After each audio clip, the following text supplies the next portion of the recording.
Hi friends, 69,000 शिक्षक भर्ती में एक बार फिर से आपका स्वागत है। और 69,000 शिक्षक भर्ती पर बेसिक शिक्षा मंत्री सतीश द्विवेदी जी का बयान है कि 31,661 पदों पर भर्ती जो है जल्द होगी। और सुप्रीम कोर्ट में इसी मुद्दे पर जो AI डाली गई थी, मैंने आपको कल बताया था अपने वीडियो के माध्यम से, उसमें 12 अक्टूबर की डेट लगा दी गई है। तो ये कोर्ट ऑफ हियरिंग जब भी होगी, जैसा भी होगा, आपको बता दिया जाएगा। लेकिन इस समय बड़ा ही इम्पोर्टेंट मोड़ चल रहा है भर्ती का, क्योंकि अगर पहला हिस्सा इस तरह से कर दिया जाता है तो भर्ती कहीं ना कहीं कोर्ट में लटकेगी और एक विवाद का जन्म होगा, नए विवाद का, जो कि पहले विवाद नहीं हुआ है। क्योंकि आपको पता है कि जो MRC को लेकर NCBC आयोग भी सख्त है, उसको लेकर उधर कॉमन नंबर पर डेट लगी हुई है, उधर भर्ती का निर्णय आना है। जॉइंट लेटर पर सरकार ये लिख कर दे रही है कि आपका जो है भर्ती कोर्ट के अधीन है। इस मामले में, रामशरण मामले में, आपका भर्ती कोर्ट के अधीन है, कुछ भी हो सकता है। तो इन तथ्यों के साथ, इन शर्तों के साथ जो नियुक्ति पत्र मिल रहा है, ये शर्त जो है सही नहीं है। थोड़ा सा धैर्य और होना चाहिए। बात मुद्दे की नहीं है, बात यह है कि 12 अक्टूबर जो है आपका सर्विस मैटर पर डेट लगी हुई है, ट्रांसफ़र वाले मुद्दे पर। तो ट्रांसफ़र वाले मुद्दे पर 12 अक्टूबर की डेट लगी हुई है। जैसा भी होगा आपको बता दिया जाएगा। तो एक पिछली वीडियो में मैंने आपको गलती से 12 अक्टूबर जो डेट बताई थी, वो आपका सर्विस मैटर वाली डेट थी। एक्चुअल में वो डेट AI वाली जो पिक थी, वो मैंने उसके साथ शेयर नहीं कर पाया। वो मैंने आपको टेलीग्राम चैनल में अलग से शेयर कर दी है। तो बाई फॉल्ट ऐसा हुआ कि वो जो है क्योंकि ऐसा होता है कि बहुत सारे मुद्दे हैं, जब उनकी लिस्टिंग को हम पिक्स लेते हैं तो उसको हम कई बार ऐड करने में ददर हो जाती हैं। तो मैं आपको बता दे रहा हूँ, टेलीग्राम से आप जुड़े हुए हों तो टेलीग्राम चैनल में आप जाकर देख लें, आपको उसकी सटीक जानकारी उसमें वीडियो के माध्यम से मिल जाएगी। खैर, कुल मिलाकर सर्विस मैटर पर जो डेट लगी हुई है वो आपका 12 अक्टूबर जो है यहाँ पर लगी हुई है। इसके अलावा सुप्रीम कोर्ट में सर्विस मैटर 12 अक्टूबर डेट लगी हुई है। और ये जो मैटर है, ये इस बात से भी संदर्भ रखता है कि जो भर्ती है उस पर उसको डायरेक्शन मैटर बोला जाता है। तो ये कोर्ट को एक तरह से डायरेक्शन देगी। ये जो डेट पड़ी हुई है, इसमें क्या होगा कि सरकार को दिशा निर्देश जारी किए जाएंगे कि जब तक ऑर्डर ना आ जाए तब तक आप भर्ती प्रक्रिया को छेड़ें ना। तो ये एक तरह से डायरेक्शन होगा, और जब सरकार नहीं छेड़ेगी तो बात ख़त्म हो जाएगी। लेकिन जो इतनी लंबी डेट लग गई है, और ये डेट बाई मिस्टेक लगी है, क्योंकि जो पहले डेट थी वो डिलीट कर दी गई और दोबारा डेट लगाई गई। तो ये कोर्ट का एक प्रोसेस है, उसके तहत ही एक ऐसा बाई फॉल्ट ऐसा हुआ। वरना अगर 3-4 अक्टूबर की डेट लगी होती तो ये 31,661 पदों पर भर्ती न होकर सभी छात्रों को एक साथ जॉइंट लेटर मिलता। और इस भर्ती प्रक्रिया की लेट की वजह से जो 22,000 सीटें लेट हो रही हैं, क्योंकि जज साहब ने कहा था कि जब कोर्ट का ऑर्डर आ जाएगा, जैसे ही कोर्ट का ऑर्डर आता है, मैं तुरंत ही इन पदों पर जो है अपना निर्णय दूंगा 22,000 सीटों के ऊपर। तो लेकिन उन्होंने अभी हियरिंग करने से मना कर दिया था उस दिन जब कोर्ट की सुनवाई थी। तो लेकिन जैसे ही भर्ती होती है, फिर उसका जो है आपका भोला प्रसाद शुक्ला वाला जो केस है वो आपका आगे चलेगा। तो ये भी चीज़ है। उधर आपको पता है MRC को लेकर लोहा सिंह पटेल की वाली के जो है रेट पड़ी हुई है, तो केस पड़ा हुआ है। तो इसमें कॉमन नंबर को लेकर, MRC को लेकर, EWS को लेकर तो काफ़ी सारी भर्तियां हैं। अक्टूबर नवंबर में सबकी डेट है।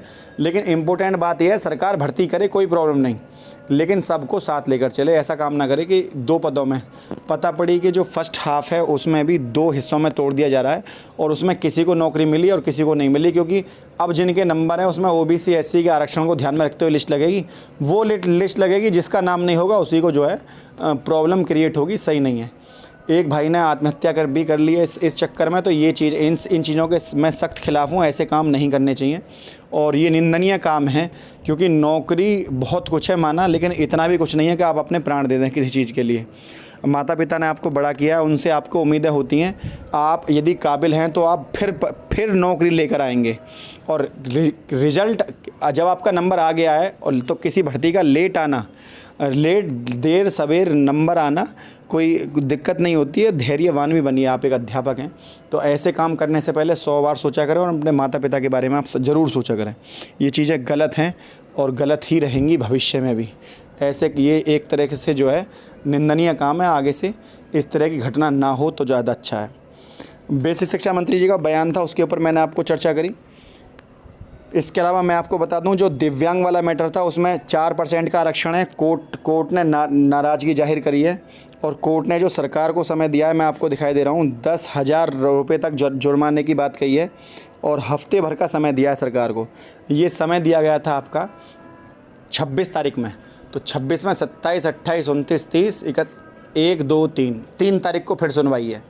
तो 3 तारीख को सुनवाई है EWS पर, सॉरी इस पर क्या बोलते हैं, आरक्षण पर, PH कैटेगरी वाले पर, और इस पर दिव्यांग वाले पर। तो जो दिव्यांग आरक्षण वाला मैटर है कि आरक्षण 4% होना चाहिए, तो सरकार की जवाबदेही बनती है। अब कुल मिलाकर यदि 4% आरक्षण को लेकर यदि विवाद उठता है तो बताइए आप कि जो चयन सूची है बदलेगी नहीं बदलेगी? और जब चयन सूची बदलेगी, सरकार उसी सूची में से अभ्यर्थियों को उठाकर नौकरी दे रही है। लेकिन जज साहब ने भी साफ साफ कह दिया है, पुराने छात्रों को यदि नियुक्ति मिलती है और नए छात्र के का अहित होता है तो सरकार की जिम्मेदारी बनती है कि उतने ही पद जोड़कर उनको भी नौकरी दे। तो आप ये ना सोचें कि भर्ती प्रक्रिया पूरी हो जाएगी तो कोर्ट से भर्ती प्रक्रिया अलग हो जाएगी। कोर्ट के अधीन आती हैं सारे आयोग जो हैं। सुप्रीम कोर्ट जो है आपके हितों का और आपके हितों की रक्षा करने के लिए बनी हुई है। तो आप बिल्कुल धैर्य बना कर रखें, भर्ती प्रक्रिया पूरी हो जाती है तो ये अच्छी बात है। पहले जो छात्र हैं उनको नौकरी मिल जाए और बचे कुछों को कोर्ट से मिल जाए, तो इससे ज़्यादा मात्रा में अभ्यर्थी लगे, प्रॉब्लम क्या है? कुछ भी नहीं। लेकिन अभी लग जाती साथ के साथ तो मन में संशय रहता है कि पता नहीं कोर्ट से क्या ऑर्डर आएगा, तो मन में एक झिझक रहती है, तो वो चीज़ें ख़त्म हो जाती हैं यहाँ पर। और आपका काफ़ी चीज़ों को लेकर वर्गवार संख्या और सरकार से मांगा था जो है जिन बिंदुओं पर आंकड़ा मांगा था सरकार ने समय सीमा जो है पार कर दी। NCBC आयोग जो है इसके ऊपर भी काफ़ी सख्त है। तो जैसा भी मैटर होगा मैं आपको बता दूंगा, लेकिन सबसे इम्पोर्टेंट बात यह है कि सरकार थोड़ा सा पेशेंस रखते हुए कोर्ट के ऑर्डर आने का इंतज़ार करे और भर्ती प्रक्रिया को पूरा करे, ताकि भविष्य में भी किसी को इस तरह की कोई परेशानी ना हो और सभी को नौकरी मिले, ऐसी शुभकामनाएं और ऐसी सोच हमारी है कि 22,000 सीटें भी जुड़ जाएं और MRC को लेकर जिन अभ्यर्थियों के साथ अहित हुआ है उनको भी नौकरी मिले। ST की सीट जो 1133 है जो SC में जुड़नी थी, उन्हें SC में जोड़कर SC की लिस्ट को और नीचे गिराया जाए ताकि अधिक से अधिक छात्र लगें। और मैं चाहता भी हूँ कि आप ट्विटर के माध्यम से और इंस्टाग्राम के माध्यम से और पत्राचार के माध्यम से योगी जी को बाकायदा पत्र लिखें। मैं इसके सख्त खिलाफ हूँ कि आप सड़कों पर आंदोलन करें और आपकी बात कोई ना सुने। तो आजकल डिजिटल ज़माना है, मल्टीमीडिया के माध्यम से आप जो डिजिटल मीडिया है उसके माध्यम से आप अपनी बात को रखिएगा। अगर किसी भी माध्यम से आपकी बात वहाँ तक पहुँचती है तो ये बड़ा उचित काम होगा। तो इन चीज़ों में लगे रहिएगा, क्योंकि सही समय पर यदि आपने अभी ये प्रक्रिया नहीं शुरू करी, आपको पता होगा कि एम्प्लॉयमेंट को लेकर, अनएम्प्लॉयमेंट को लेकर, बेरोजगारी को लेकर जो है मुद्दा उठाया था ट्विटर पे, ट्रेंड भी करा मुद्दा, ट्विटर पर ट्रेंड करा तो दुनिया भर की भर्तियां निकली। चाहे वो यूपी उत्तर प्रदेश में CM ने घोषणा करी इस चीज़ को लेकर, दोबारा से 22,000 सीटों को जुड़वाने को लेकर आप ट्विटर पर अभियान चलाइए। देर सवेर जैसे ही वो ट्रेंड करेगा, जिस दिन भी वो ट्रेंड कर गया तो सरकार जो है अपने आप थोड़ा दबाव में आएगी, और सरकार दबाव में आएगी तो उन पदों को जोड़ने की घोषणा करेगी, सीधी सी बात है। और बेरोजगारी बेरोजगारी को लेकर, लेकिन सही समय पर यदि आप नहीं बोल रहे हैं तो आप समझ जाना कि होना क्या है फिर। फ्रेंड, यदि वीडियो आपको अच्छी लगी तो वीडियो को लाइक, शेयर, चैनल को सब्सक्राइब करना ना भूलें। आज के लिए इतना ही। जय हिंद, जय भारत।